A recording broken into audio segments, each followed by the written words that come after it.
Bien, entonces hoy día 22 de noviembre tenemos un gran invitado que es Alejandro Barros, que nos va a hablar sobre el uso de la tecnología, nos va a hacer varias preguntas provocadoras, ¿ya? Y probablemente muchas de estas preguntas tienen diversas respuestas, aquí no hay ninguna respuesta que sea mejor que la otra, y nos va a invitar sobre todo a reflexionar y a pensar en este mundo tan tecnológico que se ha dado un salto muy importante en los últimos años y que la tecnología llegó para quedarse y que está cambiando nuestro mundo.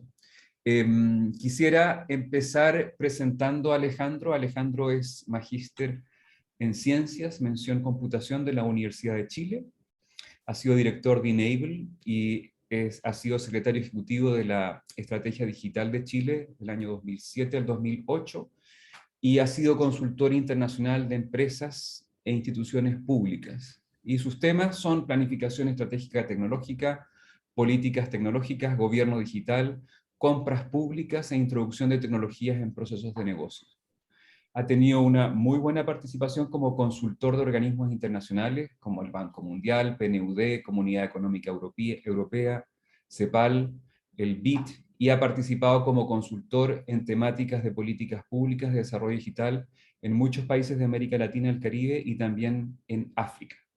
Y por último, ha sido docente en el Centro de Sistemas Públicos de Ingeniería Civil e Industrial de la Universidad de Chile, es académico asociado y es autor de muchas publicaciones, tanto libros como artículos, y maneja un blog que es el link que yo les he dado, y él es muy activo escribiendo acá y planteando temas que son de interés público en lo que es el uso de las tecnologías en nuestro mundo.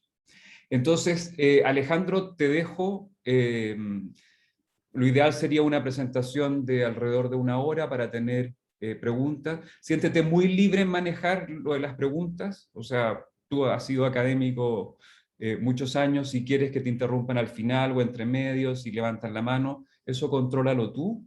Y te doy el micrófono y, no sé, empecemos a compartir pantalla cuando quieras. ¿Ya? Se puede.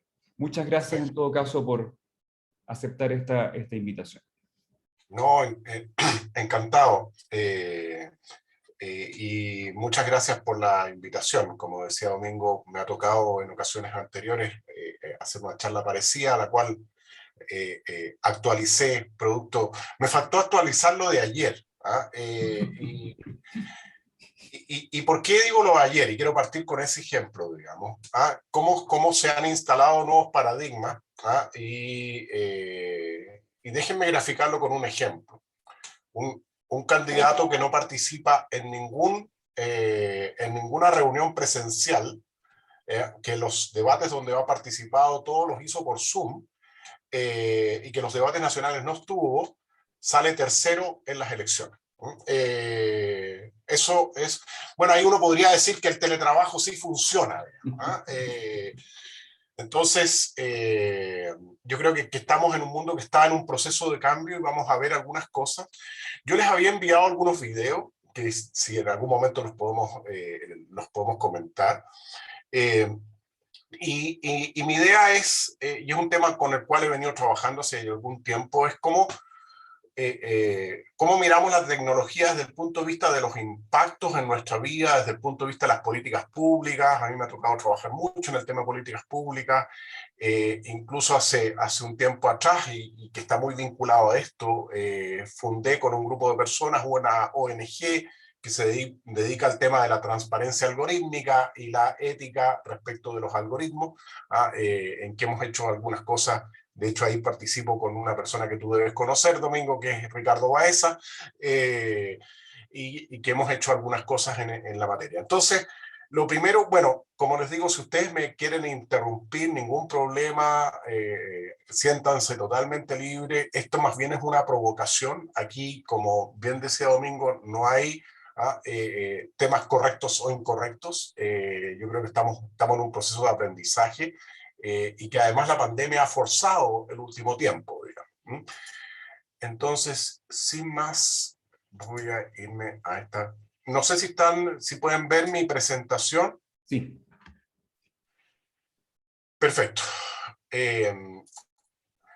Bueno, aquí hay un tema que hace un tiempo que a mí me está dando vuelta, digamos, y que, como digo, esto es más bien una provocación, que es la mirada desde el mundo de los que uno podría llamar los tecno-optimistas versus los tecno-pesimistas, ¿ah? Aquellos que ven que en realidad las tecnologías nos están haciendo más daño, ¿ah?, que beneficio, o aquellos que creen que este es un mundo, nos estamos acercando a un mundo utópico donde las tecnologías van a tener mucho que decir y el ser humano poco que decir. Y la pregunta del millón aquí es: ¿qué tan preparados estamos para eso? ¿Y cómo podemos hacer y tener un análisis crítico respecto de eso? Lo que nos pasa muchas veces con el tema de las tecnologías es que nos enamoramos del gadget, pero nos cuesta decir, ok, ¿y cuál va a ser el impacto de esto? ¿Cómo le va a pegar esto a, por ejemplo, a decisiones que tomen organizaciones, respecto, por ejemplo, de algoritmos automáticos que hacen ciertos cálculos? Quiero mencionar un ejemplo reciente. El gobierno, el equivalente del Ministerio de Desarrollo Social de Holanda, tenía una plataforma en la que hacía, usando mecanismos y herramientas de inteligencia artificial, hacía estimaciones respecto de la entrega de beneficios a personas vulnerables. Bueno, finalmente, después de varios años de aplicarlo, se dieron cuenta que ese algoritmo tenía sesgos y que le habían estado entregando subsidios a gente que no correspondía. Eso le costó el puesto a varios ministros. Aquí en Chile hubiera pasado piola, digamos, pero en un país como Holanda le costó el puesto a varios ministros. O sea, el uso de una cierta tecnología para una política pública finalmente generó un problema de carácter político. Entonces, quiero primero poner sobre algunas de estas cosas. Ustedes se las deben conocer de memoria, pero me gusta retomarlas como para poner en cierto contexto de cómo el mundo ha cambiado, y en particular en el último tiempo, y en qué cosas se ha notado eso. Y cómo las tecnologías han ido modificando. No es una historia no tan reciente. Hemos tenido varias revoluciones industriales, han aparecido temores cada vez que estas revoluciones industriales de alguna manera aparecían, y abre este espacio que yo les decía de estas dos miradas, el mundo de los optimistas y el mundo de los pesimistas. Y finalmente es una provocación a qué tan preparados estamos para eso. Sobre todo, como digo, porque tarde o temprano muchas de estas tecnologías van a estar presentes cada vez en más ámbitos de nuestra vida. Entonces, aquí quiero dejar por lo menos abrir una semillita de la mirada crítica, de hasta dónde le vamos a entregar el poder. Y ahí recomiendo una película muy antigua que además levantaba estos temas, que es 2001 Odisea del Espacio, cuando el computador HAL 9000 toma el control de la nave y mata a todos los que estaban arriba. Es una película que debe tener 40 años y por lo tanto, como digo, este es un tema que ya venía dando vueltas hace un buen rato. Vamos a pasar. Lo primero es que hemos tenido cambios extremos en muy poco tiempo. Y uno puede ver en 20, 30 años cómo antes teníamos que acarrear todos esos dispositivos, hoy día acarreamos uno solo, y que hace más o menos lo mismo. Y la verdad es que uno dice, a ver, pero de hecho, probablemente la generación de Domingo y la mía somos de las últimas generaciones que usamos reloj de pulsera. Yo todavía lo sigo usando, digamos, pero las generaciones hoy día ya no usan reloj de pulsera porque está el celular, digamos. Y no uso despertador porque está el celular, y no uso máquina fotográfica, salvo que sea un fotógrafo profesional, y no uso agenda electrónica, y en muchos casos ni siquiera uso computador, y para qué decir teléfono fijo.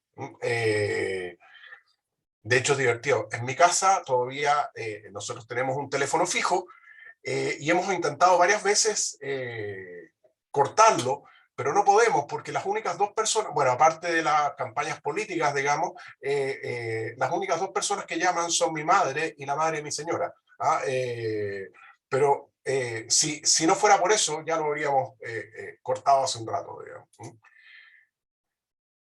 Lo otro es que esto no es solo un problema de las tecnologías, ¿ah? Sino que lo que ha pasado es que también ha impactado en aspectos culturales. ¿Ah? Y esta es una gráfica que me gusta mucho porque es, es lo que llaman los gringos con lógica muy comercial del mercado de cómo se conocen las personas, ¿ah? Las parejas. ¿Ah?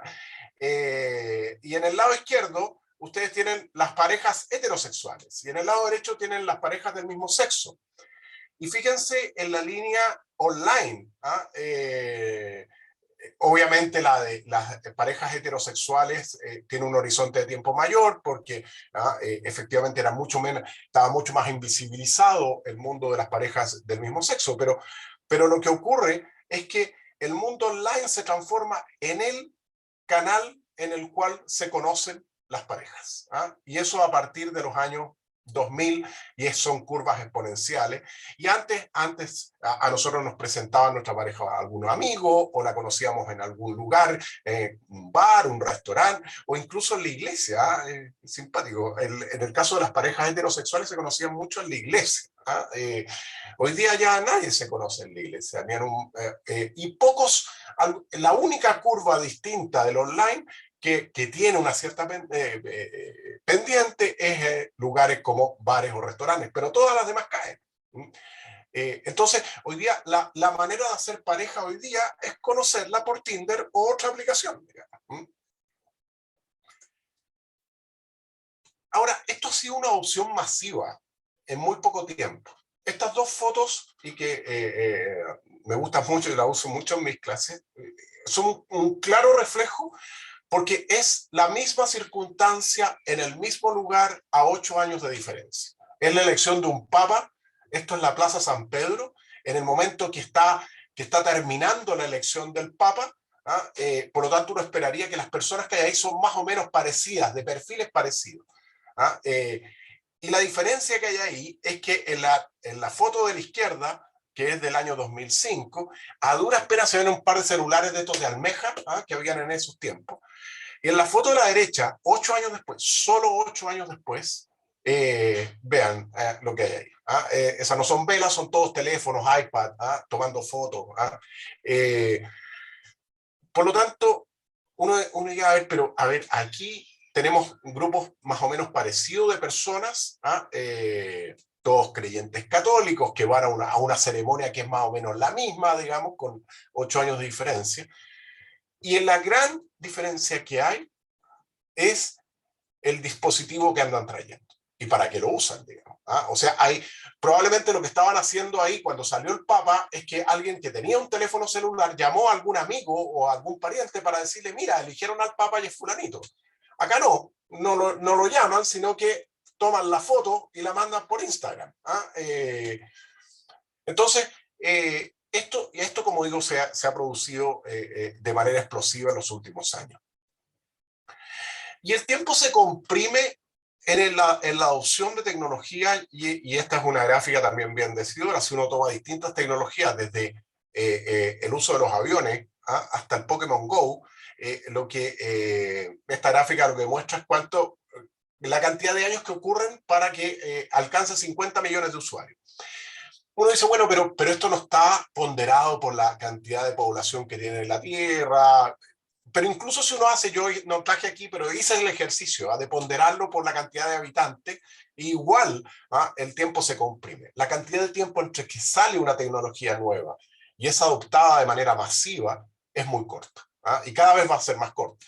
El Pokémon Go pasó a ser 19 días. En 19 días alcanzaron a tener 50 millones de usuarios. Y el que le seguía a Twitter, que pasó 2 años para que tuviera 50 millones de usuarios.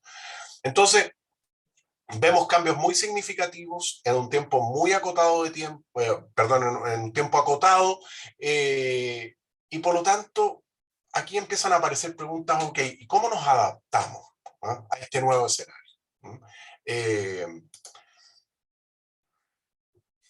Les dejo esto, no alcanzamos a revisarlo en detalle, pero esta es una publicación muy buena, que tiene ya un par de años, un poquito más de un par de años, que lo hizo la OCDE, que en el fondo lo que midió fue a todos los países miembros de la OCDE en distintas dimensiones, desde, por ejemplo, no sé, uso de tecnología en la educación, hasta temas como cibercrimen, pasando por distintas categorías, digamos, en que muestra cómo las distintas tecnologías han impactado a los países en distintos ámbitos. El documento se puede acceder en la web, es muy bueno, se los recomiendo. El único problema es que hay dos países que presentan pocos datos. Ustedes se imaginarán cuál es uno de ellos, digamos, es Chile. Y eso es porque en realidad tenemos pocos datos, medimos poco esto. Y en varias de las dimensiones Chile aparece sin información. El otro país es México, así que, bueno, pero al menos nos permite tener una idea, un sabor de aquellas en que hay datos, dónde estamos parados y cuáles son las dimensiones que está mirando la OCDE respecto del impacto de las tecnologías en nuestra vida cotidiana, en nuestra vida diaria. Y aquí hay un desafío para las universidades. Estas dos gráficas son bien bonitas porque el de la izquierda es un caso que hubo en la Universidad Católica, y que salió en la prensa, titular en la prensa, digamos, porque por primera vez parece que se había dado una copia, o sea, no sabemos en realidad, capaz que se haya dado antes, pero esta sí nos enteramos, una copia masiva por WhatsApp en un examen. Entonces, bueno, y después salió otro el 2021 en la Universidad de Chile, titular de las últimas noticias, digamos. Ay, debiera haber dicho la Universidad de Chile. Entonces, ¿por qué pongo esto como ejemplo? Pues la pregunta que uno tiene que hacerse aquí, bueno, ¿y si esto está pasando y viene pasando desde hace un rato, estamos enseñando de buena manera? Es decir, ¿o vamos a seguir con los mismos métodos tradicionales, digamos? Porque la probabilidad de que siga habiendo copia masiva por WhatsApp en un examen es uno. Entonces, en el fondo, probablemente tengo que cambiar mis métodos de evaluación. Y esto no solo, mostré dos casos de universidades, pero esto pasa en los colegios. Entonces, en el fondo, ¿cómo repensamos la forma de entregar conocimiento, de evaluar ese conocimiento? Y bueno, la pandemia, que decir, ha hecho cambios importantes en eso. Ahora, ¿dónde estábamos antes del COVID? Y esto es un elemento de contexto que es importante a la hora cuando uno empieza a mirar, por ejemplo, temas como políticas públicas o en el mundo de los negocios, cómo voy a definir una estrategia de mi negocio. En primer lugar, voy a ir en el sentido de las manecillas del reloj. Lo primero es que si bien nuestro país tiene hoy día bolsones de pobreza en la cual la conectividad no es buena, pero eso ha ido mejorando y cada vez va a ser mejor. Entonces, vamos a tener cada vez ciudadanos más conectados, como digo, con lugares en los cuales el acceso no es muy bueno, pero ya han ido apareciendo nuevas tecnologías. Tenemos tecnologías como Starlink, la red de Elon Musk, o tecnologías que está probando, ya hace unos días atrás, esta es una experiencia que está haciendo la gente de la Subtel con el Departamento de Ciencia de la Computación de la Universidad de Chile, de usar parte del espectro usado para la televisión, para transmitir datos, que es bastante más barato, digamos, que otras tecnologías. Entonces, la conectividad de aquí a poco no va a ser tema.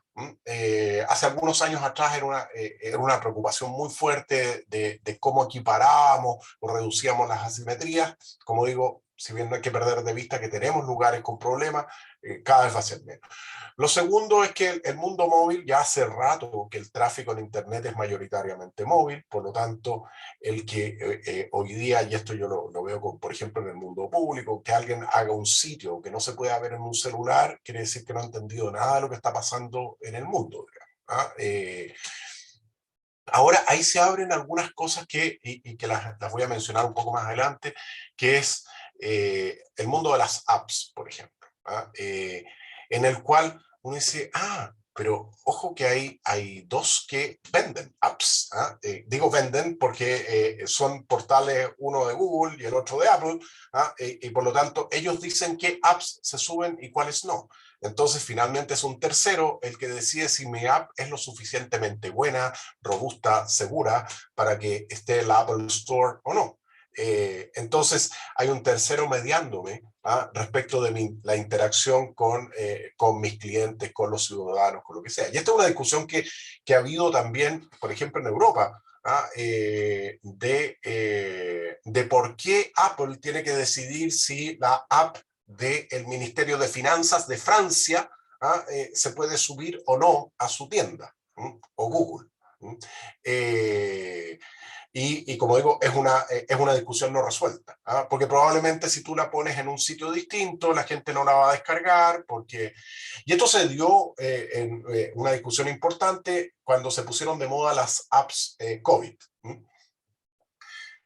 Lo tercero es que tenemos una sociedad cada vez más diversa, y por lo tanto, y más aún en Chile. Nosotros en Chile teníamos este como paradigma instalado que éramos muy homogéneos, lo cual es una mentira, pero bueno, lo que vino a reflejar esta heterogeneidad de todo ámbito, heterogeneidad de género, de raza, de etnia, etaria, económica, y eso hace que algo que estaba totalmente invisibilizado hasta hace algunos años atrás, hoy día, por ejemplo, el producto fundamentalmente, por ejemplo, de lo que han hecho el mundo LGTB o lo que ha hecho el mundo de los migrantes, es decir, oye, ya no somos una sociedad tan homogénea, tenemos diversidad de atributos, características, y en el fondo es cómo nos hacemos cargo de eso para cualquier solución que nosotros planteemos. Déjenme darles un ejemplo más del mundo público. Si es que yo tengo un sitio que está orientado al mundo de los migrantes, la pregunta del millón es, ¿ese sitio, además de estar en español, debiera estar en creol? Porque tenemos, queramos, no queramos, nos guste, no nos guste, pero esa es una realidad.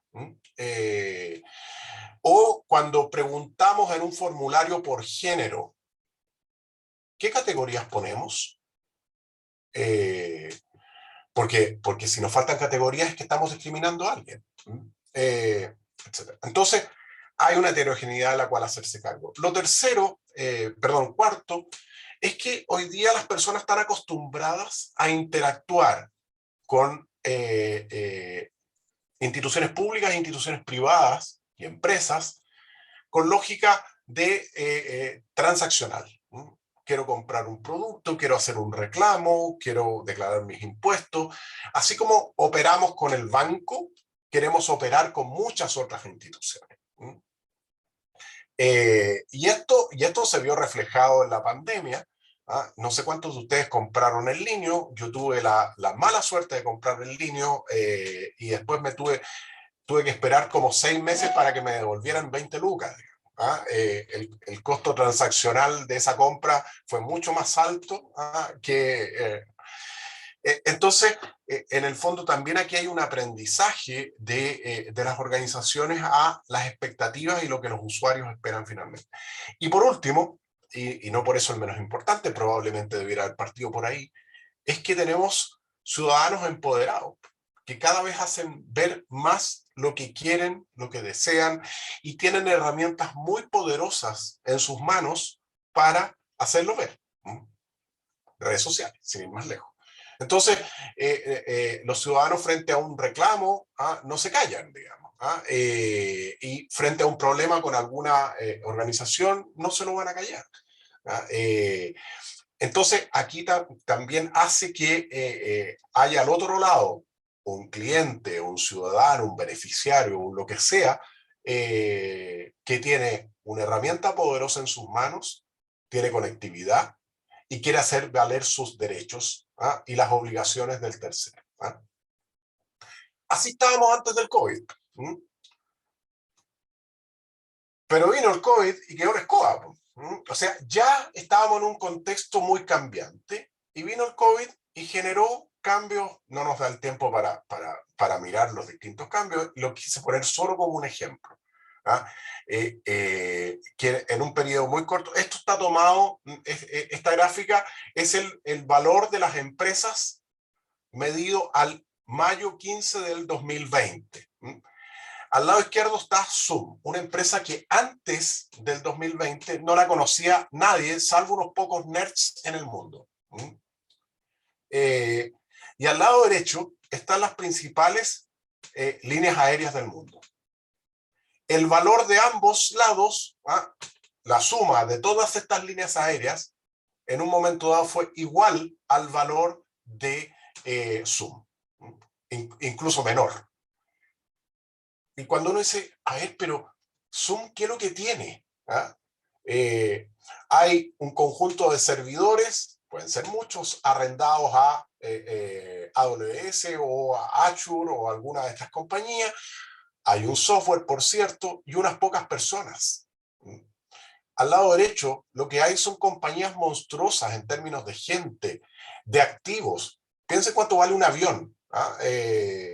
Un 747, ¿cuánto vale? Por viejo que esté, ¿cuánto vale? En todos los hangares, en todos los repuestos que tienen. Y si uno suma todo eso de estas compañías, es igual a Zoom. Entonces, ya veníamos con un cambio importante, como digo, impactando distintas áreas. Y esto lo que hizo fue aumentarlo de manera exponencial en un periodo que estamos hablando de 1 año y medio. Ahora, uno dice, ok, pero esto ha ocurrido en el pasado. Y miremos un poco cuáles son las distintas revoluciones industriales que hemos tenido.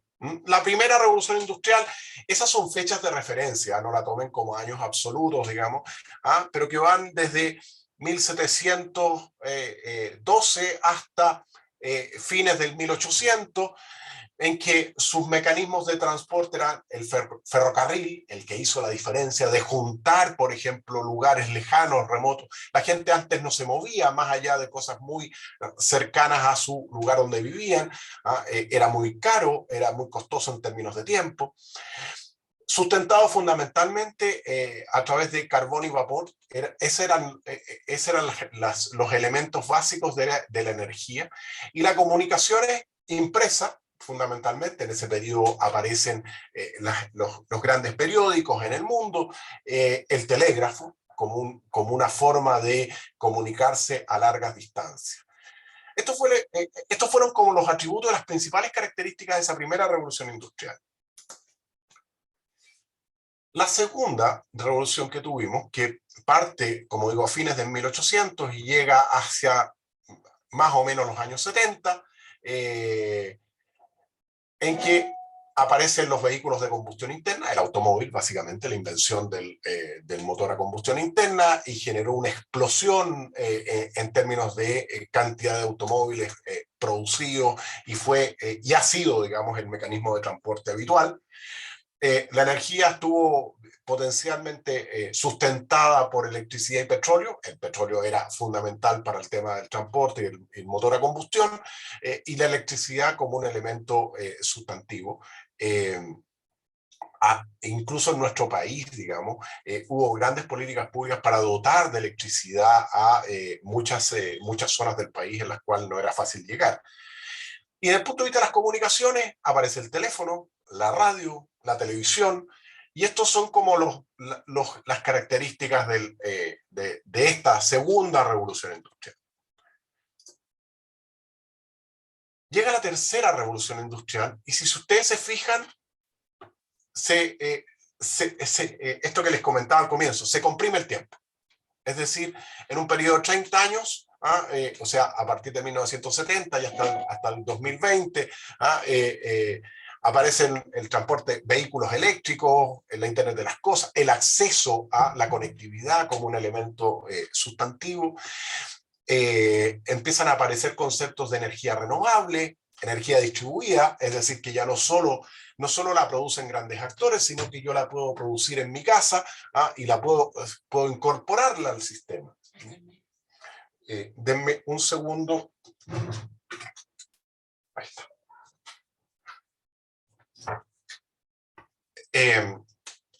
Y las comunicaciones e Internet, ¿no? La gran invención de ese periodo, las redes sociales, el teléfono móvil, como lo mencionábamos recién. Entonces, ahí hay nuevos cambios desde el punto de vista de las comunicaciones. Y uno dice, bueno, pero ¿qué viene para adelante? Y estas obviamente son apuestas, digamos.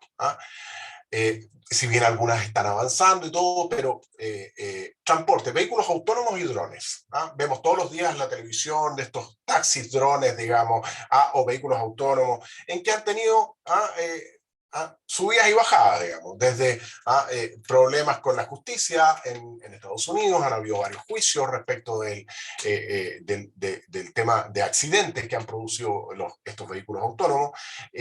Algunas preguntas éticas que hay en torno a esto. ¿Qué pasa si un algoritmo se equivoca en un auto? ¿A quién le echó la culpa? ¿Llamo a la compañía? ¿Al desarrollador del software?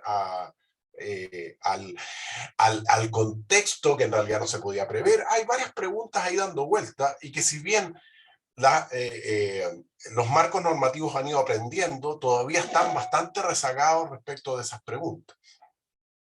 Desde el punto de vista de la energía renovable, autogeneración, otras formas de energía, el denominado hidrógeno verde, que es como la promesa futuro. Y en comunicaciones se mantiene el Internet, obviamente una Internet distinta, es un Internet en la cual, bueno, seguramente Domingo les ha contado, pero cuando nosotros nos conectábamos a Internet había un aparatito que se llamaba módem y que discaba, y que uno lo que hacía era offline todo. La Internet era para subir y bajar cosas, habitualmente mails. Entonces uno bajaba los mails, los contestaba en el computador y después se conectaba de nuevo para subirlo. Y esa también era Internet. Pero hoy día el Internet es un Internet que es permanente, que está en todos los dispositivos. Cuando uno saca la cuenta en su casa de cuántos dispositivos tiene conectado, son muchos. Al menos tienes que contar 2 por persona, digamos. Entonces, en el fondo, es un Internet bien distinta a la que conocimos, mucho más resiliente también. El Big Data, el 5G, que van a hacer que estos cambios hagan, por ejemplo, en el caso del 5G, hacer cuestiones bastante más sofisticadas con nuestros celulares, y por lo tanto con una capacidad de conectividad, sobre todo en zonas urbanas, muy, muy potente. Entonces, uno podría caracterizar, como digo, en base a algunas de estas cosas, estas 4 revoluciones. Y hoy día, como digo, estamos enfrentados a esta 4ª revolución, que plantea una serie de dudas y algunos cuestionamientos. Ahora, esto no es nuevo, esto existió en el pasado. Tanto desde el punto de vista, digamos, de lo que creían incluso algunos eruditos, que demasiado conocimiento era peligroso para la gente común. Bueno, eso se ha mantenido. Uno ve a algunos políticos, digamos, al día de hoy, entre terraplanistas y antivacunas, digamos, que el conocimiento pareciera ser que es algo que nos ha costado que permee a toda la sociedad. O, por ejemplo, ciertas restricciones, veíamos nuevas tecnologías, y que en el caso de esta frase que tomé por ahí, que me pareció muy interesante, en que algunos pensaban que el cuerpo humano no estaba hecho para viajar a velocidades de mayores de 48 kilómetros por hora, que era como lo que viajaban los trenes. Y en realidad pareciera ser que estamos preparados para viajar a velocidades mucho mayores que esas. Entonces, como digo, estos temores a los cambios han generado. Hay otro ejemplo que no puse, y que es muy habitual, que es el tema de la pérdida de empleos, y que hoy día está dando vuelta a propósito del tema de la automatización, de cuánto va a ser el impacto, digamos, en los empleos. Y dado eso, se ha generado estas como 2 visiones, lo que yo les decía, la visión de los optimistas y la visión de los pesimistas, en que si uno lo mira en la dimensión sociocultural, quiero destacar algunas de estas diferencias. Por ejemplo, los optimistas piensan que la web, es una gran herramienta de participación. Los pesimistas piensan que la red es una gran herramienta de polarización.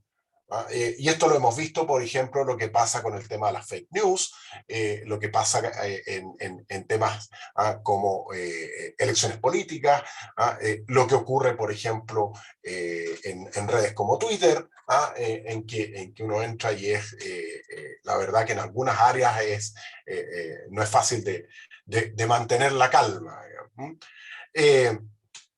Desde el punto de vista de la personalización, que los optimistas dicen, las tecnologías permiten que yo pueda buscar y analizar cosas que están más cerca de lo que a mí me interesa respecto de otros.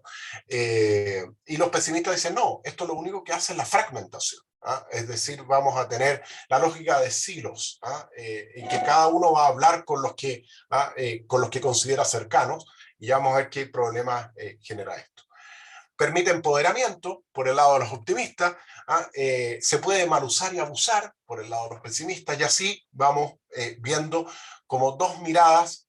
Obviamente esto está extremado, digamos, pero son como los dos extremos que cuando... y piénselo respecto de una discusión en torno a las redes sociales, por ejemplo. En lo económico, también aparecen cosas en que están las miradas más optimistas y las más pesimistas. El que más me gusta es el último ahí, que el modelo Wiki. Por el lado de los optimistas hablan de la sabiduría de las masas, y en el lado de los pesimistas, la estupidez de las masas. Y que la inteligencia colectiva es un oxímoron. Entonces, y piensen ustedes, quiero mostrarlo graficarlo con un ejemplo, que pasó hace poco tiempo atrás. Uno de los debates presidenciales, un candidato muestra información que sacó de Wikipedia. Y la reacción que produjo en el mundo, por ejemplo, a veces de la academia o de los puristas, decir Wikipedia, pero eso no es una fuente confiable. Bueno, mi mirada respecto de eso es que de hecho hay un par de papers al respecto que analizan, que comparan Wikipedia con la Enciclopedia Británica. Y los resultados son que no es mejor la Enciclopedia Británica.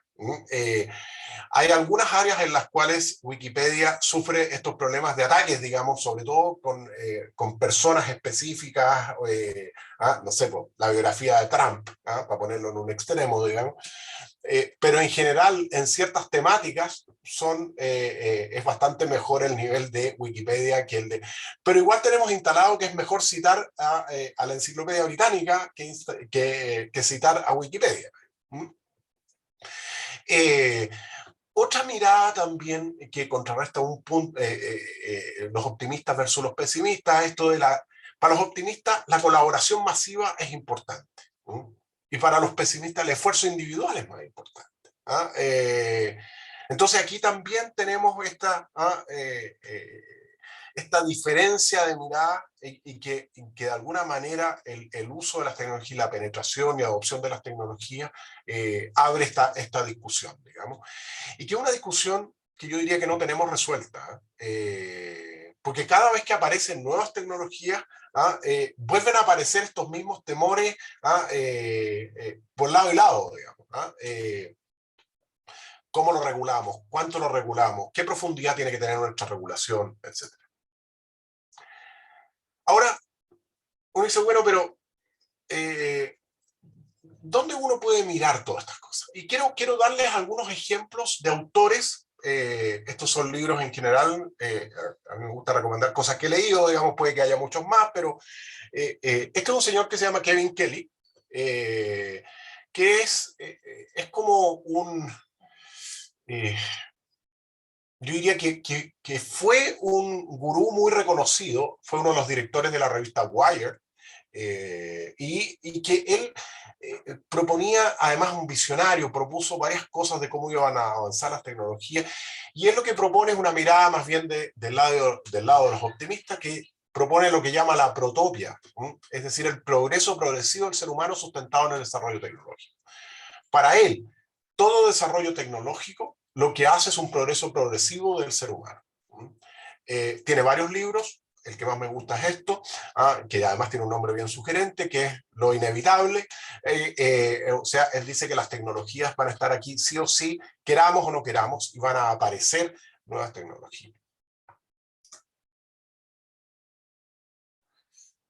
Este es otro optimista, que se llama Hans Rosling, que tiene este libro muy interesante, en el cual él dice que nuestro mundo es bastante mejor de lo que nosotros creemos, y identifica algunos sesgos, digamos, de por qué nosotros creemos que es peor de lo que realmente es. No me da tiempo para entrar, se los recomiendo, muy buen libro, y que tiene, como digo, una mirada... este señor hizo una experiencia muy interesante.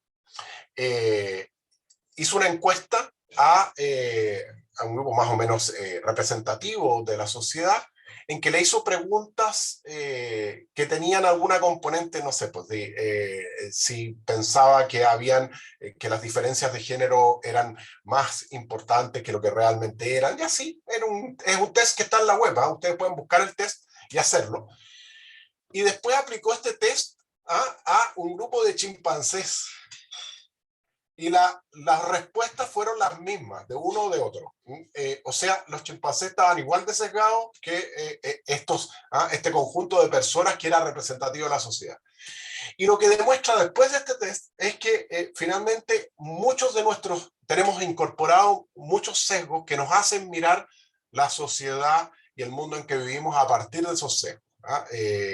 Como digo, tiene un video en internet muy bueno, se los recomiendo, y tiene el test, lo pueden hacer, digamos, y vean a qué resultado, y lo comparan contra lo que contestaron los chimpancés.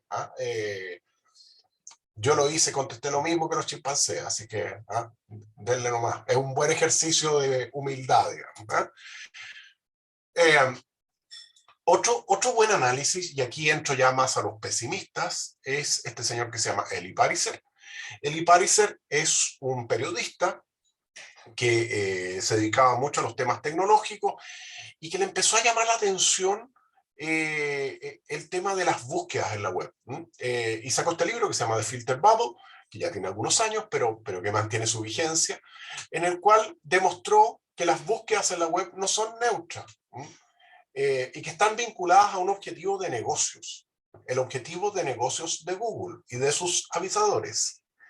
Entonces, cuando uno dice, oye, pero es que lo encontré en la web, uno dice, ya ahí, o esto salió, sí, pero eso no es neutro, hay una intencionalidad detrás. Y lo otro que descubrió, que es muy interesante, es que dado que tenemos estos silos, digamos, de conversaciones, porque de alguna manera, por ejemplo, las redes sociales nos conectan con los que pensamos más o menos parecido, digamos, hemos ido perdiendo la capacidad de lo que se llama la serendipia, que es poder descubrir cosas por casualidad. O sea, la mayoría de los inventos en la historia de la humanidad fueron producto de la serendipia. Es decir, un investigador que estaba buscando algo y que por una casualidad encontró otra cosa. Eso, en la medida que tenemos búsquedas que no son neutras, redes sociales que nos segmentan a nichos en los cuales conversamos con los que piensan más o menos parecidos a nosotros, esa capacidad de sorprendernos o de encontrarnos con realidades distintas se empieza a reducir. Y al final terminamos hablando lo que se llaman las cámaras de eco. Es decir, todos pensamos más o menos igual, todos los que están en mi red, déjenme darle un ejemplo, mi timeline de Twitter o de Instagram o de Facebook termina siendo un timeline en el cual tengo interacciones con personas que son todas más o menos iguales, piensan más o menos parecidos, se visten más o menos iguales, y perdemos esa capacidad de ver lo distinto, lo ajeno,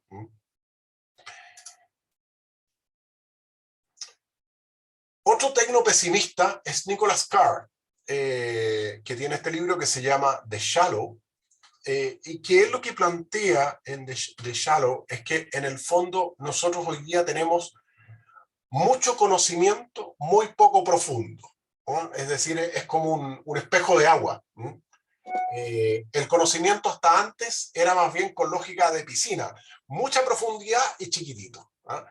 Pero en la medida que tenemos la web y saltamos de un lugar a otro, ¿ah? Sabemos un poquito de cada cosa. ¿Ah? Y nos quedamos con los titulares. Y perdemos una cosa que es súper importante, fundamentalmente por este tema, digamos, de estar saltando y con la lógica de lectura vertical y no horizontal, ¿ah? La capacidad de lectura profunda. Y esto es lo que plantea Carr en su investigación. Otro más reciente, y este lo recomiendo muchísimo, es el gran libro de Shoshana Zuboff. Ella es una académica de la Universidad de Harvard, en que sacó este libro que realmente yo lo recomiendo mucho, que se llama La era del capitalismo de vigilancia.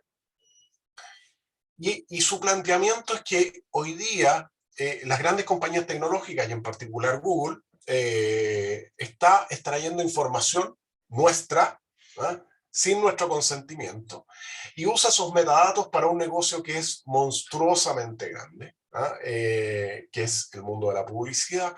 Nuestras experiencias en la web se transforman en un producto muy lucrativo para Silicon Valley, entendiendo por Silicon Valley, Facebook, Google, etc.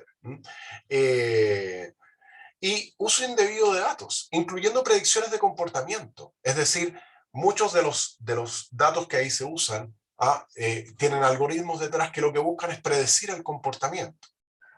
Y la pregunta que uno tiene que hacerse aquí ¿es razonable que una empresa en Silicon Valley, a partir de mi historia de navegación, haga predicciones de mi comportamiento? Algunos de ustedes podrán decir que sí, otros que no, otros que deberían estar regulados. Y por lo tanto aquí, como digo, aparecen nuevas preguntas. Ahora, cuando uno empieza a mirar al futuro, y no me da el tiempo para mencionarles estos dos ejemplos, se los recomiendo, están en los videos que yo les mandé. Aquí hay otro tecno-optimista que es Max Tegmark. Él es académico en el MIT, es un físico, y que se ha metido mucho en el tema de la inteligencia artificial, y tiene una charla TED muy provocadora que se llama Cómo obtener el poder con inteligencia artificial sin ser dominado por ella. El libro que él tiene muy bueno, que se llama Life 3.0, y en el lado derecho hay un español que se llama José María Lasalle, que tiene también un muy buen libro, que se llama Ciberleviatán. Él fue, José María Lasalle es abogado, pero además de eso es experto en regulación y tecnología, y él fue el encargado de la agenda digital de España. Y su planteamiento es de cómo las tecnologías van a deteriorar nuestras democracias, la democracia occidental, como la entendemos. Planteamiento que ha sido bastante fuerte en Europa, y que hemos visto algunos ejemplos de eso en el pasado, digamos. O sea, desde que partieron el tema, por ejemplo, de las fake news, lo que ocurrió con el Brexit, plebiscitos en Colombia, la elección de Trump, etc. Entonces, su planteamiento es más del mundo político, y dice cómo las tecnologías están generando, a partir de un conjunto de compañías en Silicon Valley, compañías privadas, están impactando algo que nos compete a todos nosotros, que es la democracia, como la entendemos. Yo se los recomiendo, cuando tengan tiempo véanlo, y vale la pena. Y si pueden leer los libros, mejor todavía.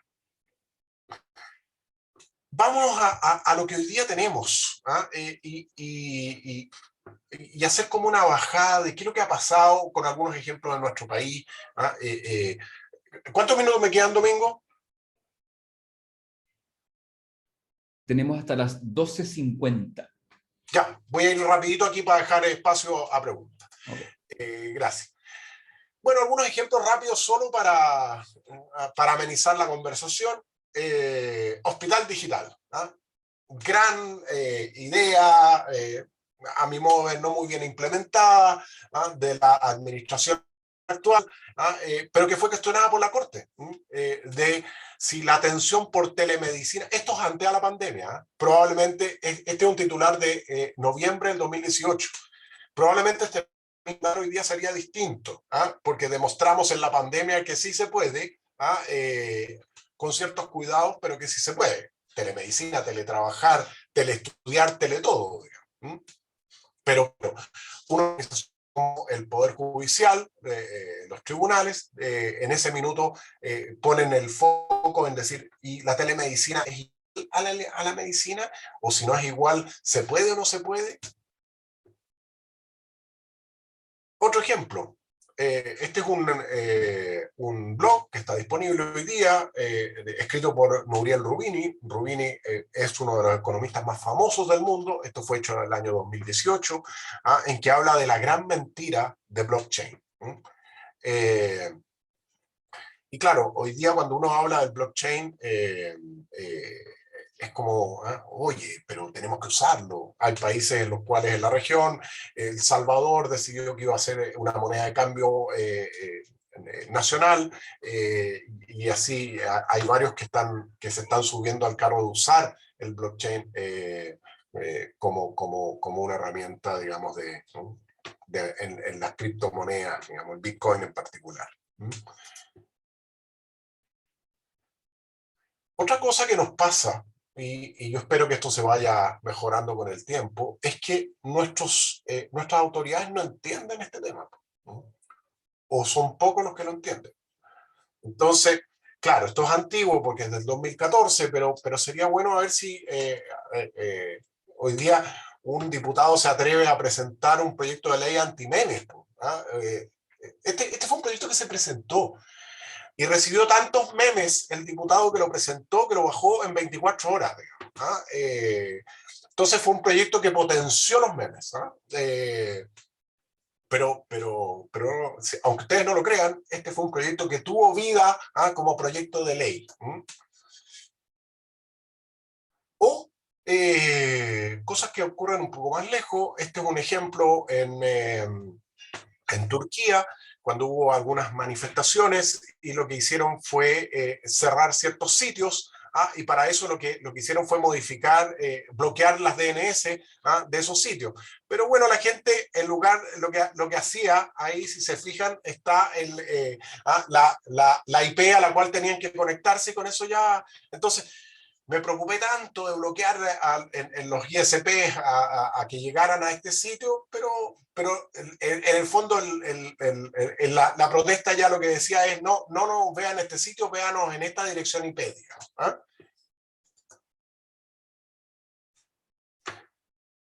O los reguladores. Y este es un ejemplo que también es del pasado, digamos, una empresa como Cumplo, que es una empresa financiera que hace financiamiento peer-to-peer, y que, claro, tuvo a superintendencia ahí, lo tuvo contra las cuerdas, los mismos bancos, o sea, los incumbentes querían mantener el modelo y por lo tanto no estaban muy dispuestos a abrir a que entraran nuevos actores con menos regulaciones, etc.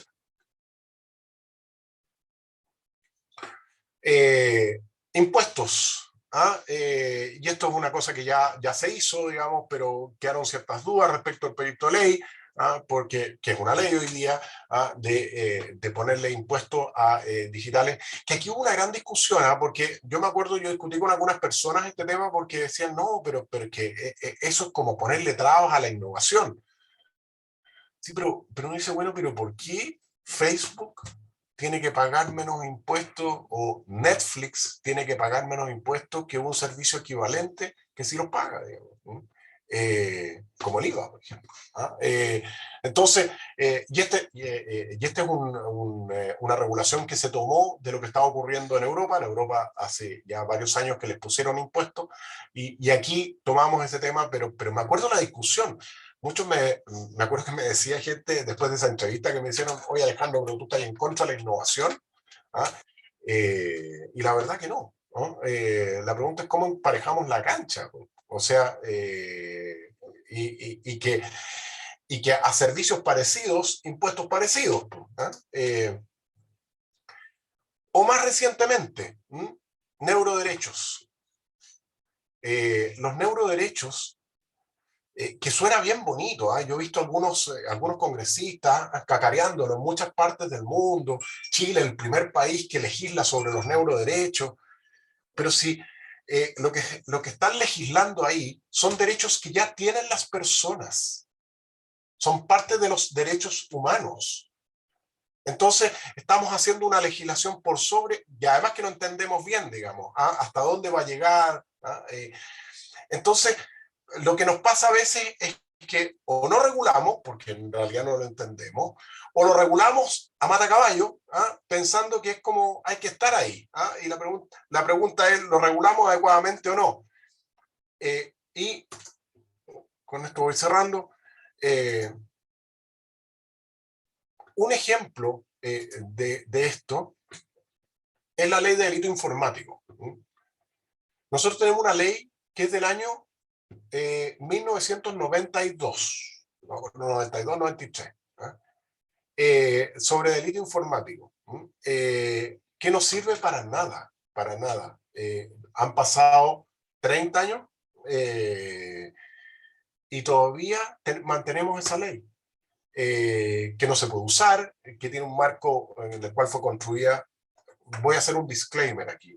Me tocó ser parte de una comisión que hizo una recomendación junto con otras personas al Congreso para esa ley. Bueno, entre lo que recomendamos y lo que salió en Valparaíso, la diferencia es casi del 100%. Porque les pasó específicamente algo parecido que con el tema del neuroderecho. Aparece una nueva tecnología y regulamos la tecnología y no los impactos que esa tecnología tiene. Bueno, creo que con eso voy cerrando. Bueno, en los medios este tema hace rato que está dando vuelta, aquí hay un par de series en Netflix que yo las recomiendo mucho, y que muestra desde la pelea contra las grandes tecnológicas, como es de $1 Billion Code, que es la pelea con Google por la plataforma Google Earth, o el tema de Cambridge Analytica y la manipulación de datos. Creo que eso es. Y una cosa, y con esto cierro, es que evolución no es lo mismo que desarrollo tecnológico. A veces se confunde, ¿no? Evolución tiene otras componentes también. ¿Cómo hacemos una sociedad más inclusiva? ¿Cómo hacemos una sociedad en que algunos no se queden atrás? Eso es evolución. No es dotar de gadgets a las personas. Y finalmente, lo que viene para adelante, algoritmos y los sesgos vinculados a los algoritmos, que ya están demostrados en muchas partes. Entonces, ¿cómo nos hacemos cargo de esos sesgos? Eso, creo que lo dejo ahí para que abramos la conversación. Digamos. Bien, muchas gracias Alejandro por tu presentación. Hay muchos temas que has tocado de varios siglos incluso, que estamos acá inmersos en este desarrollo tecnológico. Doy paso a preguntas que tengan los estudiantes. Alguien que quiera opinar algo o preguntar algo, los invito a que se animen de lo que sea. Benjamín, sí, dale. Hola, qué pena no prende la cámara, pero es que está un poquito dañada, no sé si funciona ahorita. Sí, está funcionando. Quería consultar acerca, digamos, estos aspectos son más culturales y depende de los países en los que nos encontremos, ¿cierto? Pero, ¿tú crees que haya la posibilidad de generalizar a nivel mundial? Yo sé que actualmente hay una generalización básica, pero acerca de la normatividad actual, o sea, ¿qué tan lejos nos vemos de lograrlo? ¿Cómo tú lo ves en ese aspecto? A ver, yo creo que estamos lejos. Y estamos lejos por dos razones, porque, y déjame plantearlo de esta manera, hoy día vemos como tres grandes corrientes del desarrollo tecnológico, ¿no? O tres, voy a poner ámbitos culturales del desarrollo tecnológico.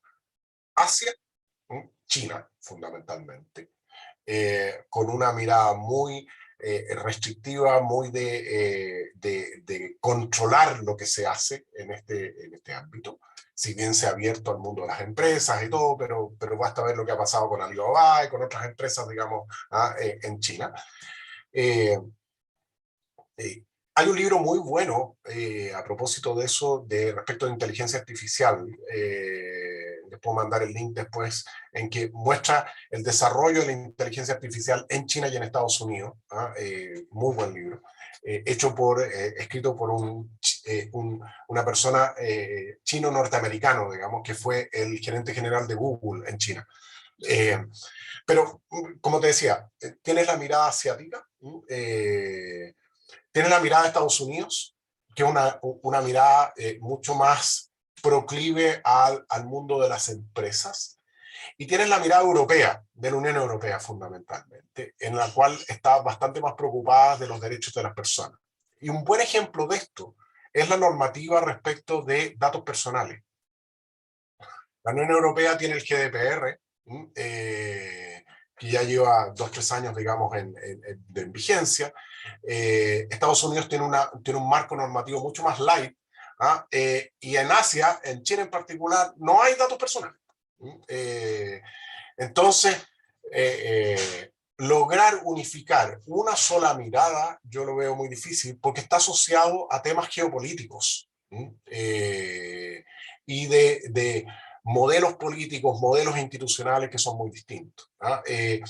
En Chile, por ejemplo, respecto específicamente al tema de datos personales, la ley que llevamos años discutiendo en el Congreso tiene más bien una mirada más lógica europea que americana, y se basa mucho en el GDPR, con algunos cambios, digamos, locales, pero que está inspirada en el GDPR.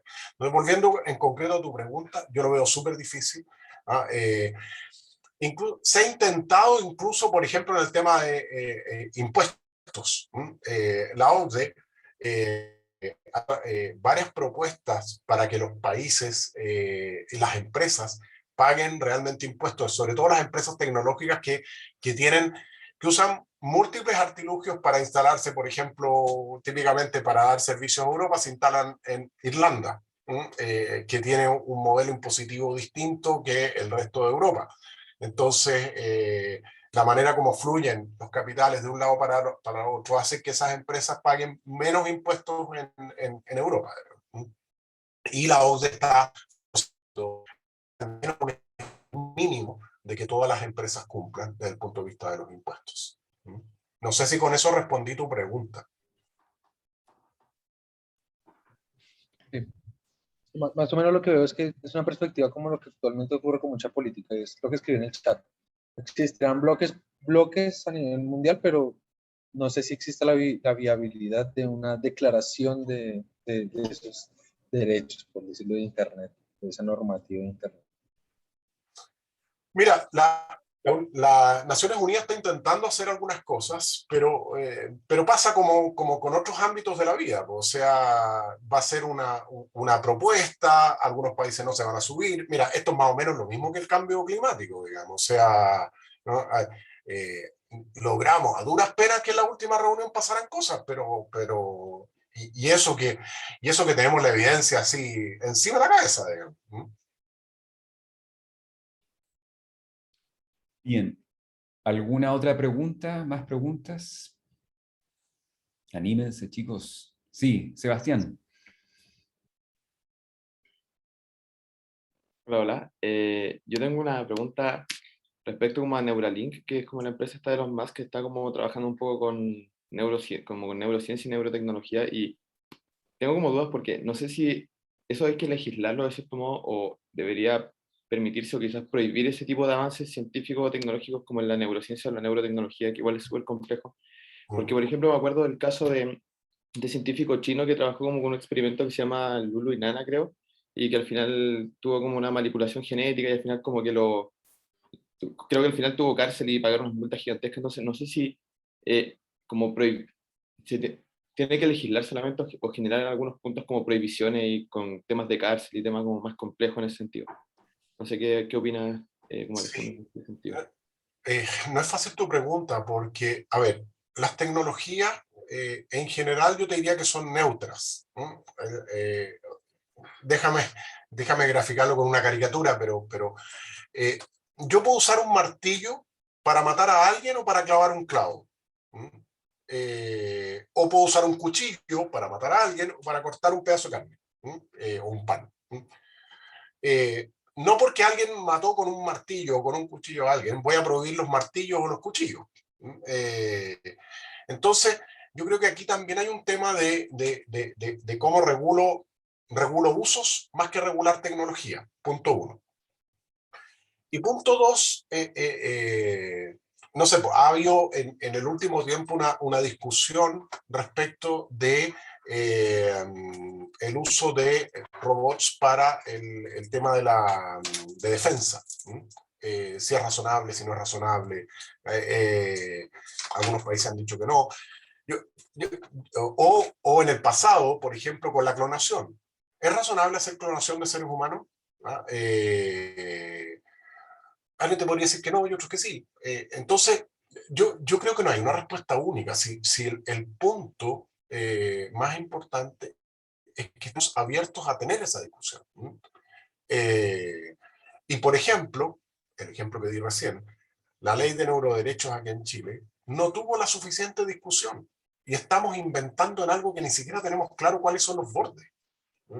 Solo por decir que fuimos los primeros, no sé si eso ayuda mucho, digamos. Porque nos puede pasar, con el tema de las regulaciones pasa mucho. Si tú estableces marcos legales vinculados a tecnologías específicas, cuando esas tecnologías se vuelven obsoletas o cambian o mutan de alguna manera, ese marco legal deja de servir. Ahora uno dice, ok, entonces regulemos cosas que son más genéricas. El problema que tienes ahí, y esto como digo es una balanza que hay que ver bien cómo se regula. Si tú regulas cosas muy genéricas, ahí eso es cuando los abogados se soban las manos, digamos, porque en realidad lo puedo interpretar, un abogado lo puede interpretar para un lado, otro lo puede interpretar para otro. Pero mira, el caso probablemente el ejemplo más concreto en Chile es que nuestra ley de delito informático fue mal hecha precisamente por eso. ¿No? Porque reguló ciertas cosas que eran tecnologías específicas. Te voy a dar otro ejemplo.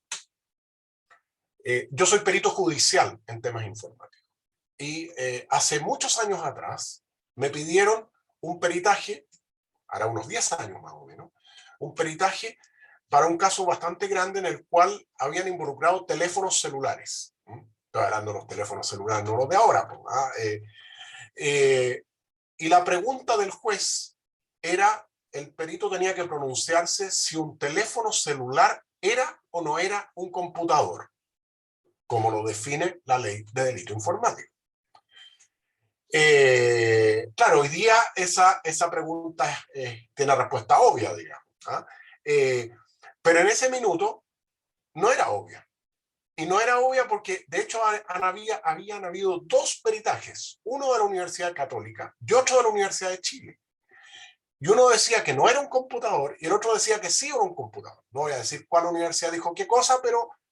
Y lo que estaban pidiendo era un tercer peritaje para que dirimiera entre esos dos. Entonces, hace 10 años atrás, las dos principales universidades de este país tenían visiones diferentes respecto de si un celular era o no era un computador. Yo esperaría que hoy día tengan, que ambas digan que sí es un computador, digamos, pero en ese minuto no era obvio. Entonces también aquí lo que te digo es que, y un poco lo que yo decía en la presentación, en la medida que el tiempo se comprime, que tenemos cambios tecnológicos muy sustantivos en periodos muy cortos de tiempo, la organización, las instituciones públicas y privadas, su capacidad de reacción es más baja. Entonces, lo que nos puede pasar es que si sobre reaccionamos, como es la ley de neuroderechos, es una ley que no va a servir mucho. O ni siquiera eso, no es que no vaya a servir mucho, es que muchas de las cosas que ahí regulan ya están reguladas por el marco legal actual. Oye, Alejandro, yo recuerdo que en algún momento tú mencionaste en la charla de hace 2 años que si uno robaba información a través de la nube, no era delito informático, pero si uno se lo llevaba en un pendrive, sí era. O sea, esa es la... Sí. Sí. Por lo tanto, si alguno de tus alumnos se va a pelar información, que lo haga en la nube, digamos. ¿Ah? Sí, bueno, hoy día se está discutiendo una nueva ley, ¿ah? Porque efectivamente quedan muchos de esos escenarios fuera, digamos, y claro, como te digo, no, es totalmente obsoleta desde el punto de vista de lo que dio ocurre. Piensen ustedes que esa ley es del año 92, ¿ah? No existía Google, no existía Facebook, no existía Twitter, no, nada de eso existía. ¿Ah? Bien, ¿más preguntas? Una más. Tengo una. ¿Te has metido, Alejandro, a ver qué es lo que está pasando con Facebook y lo que es Meta y todo eso que se viene? ¿Te has metido un poco como para entender qué es lo que se nos viene por ahí?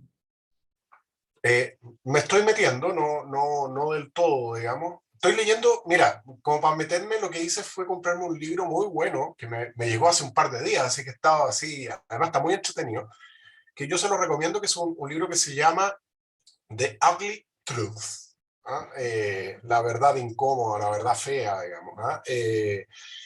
Escrito por dos periodistas del New York Times. Ellas han sido premio Pulitzer, o sea, muy buenas, que se dedicaban al área de tecnología, se dedican hasta el día de hoy al área de tecnología en el New York Times, y escribieron este libro en el cual entrevistaron a cientos de personas, entre ex ejecutivos. Los únicos que se negaron a la entrevista fue Mark Zuckerberg y Sandberg, que es la segunda a bordo, digamos, de Facebook, a congresistas en Europa, en Estados Unidos. Y la verdad es que ahí uno empieza a entender varias cosas que hay detrás de estas compañías, que se ven muy cool desde el lado del usuario. ¿Ah? El otro ejemplo de esto es el libro de la Shoshana Zuboff, del capitalismo de vigilancia, en el cual, además, Google es divertido, porque se encontró con este tema del análisis de comportamiento medio por casualidad, digamos. ¿Ah? Y, y claro, está apareciendo todo el meta, uno dice, a ver, pero si detrás está esta compañía, está esto otro, uno dice, a ver, vámonos con calma, vámonos con calma. O sea, volviendo a tu respuesta, me estoy recién metiendo en el tema, quiero entender un poco más lo que hay detrás, por eso me compré este libro de esta, que como digo tiene muy buena crítica al respecto. Y, y también hay una cosa que yo creo que es importante hacerse como las preguntas necesarias. ¿Qué tanto poder le estamos dando a estas compañías? ¿No?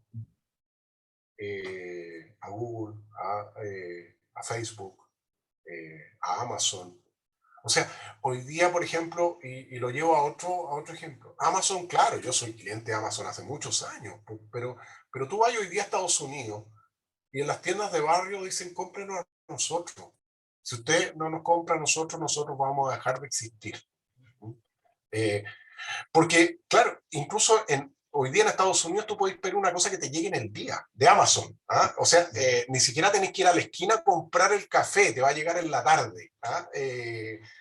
Entonces, dice, no, pero es que eso es innovación, ¿ah? La gran tecnológica. Ya, pero ¿qué pasa con el resto? Eso en el mundo del retail. O en el caso, por ejemplo, del mundo más político, ¿ah? El impacto de Facebook en elecciones. ¿Ah? ¿Lo vamos a regular? ¿No lo vamos a regular? El contenido que hay ahí, al cual acceden de manera gratuita muchas veces, ¿ah? A diferencia de los medios de comunicación, que su manera de sustentarse es que alguien pague una suscripción, digamos. ¿Ah?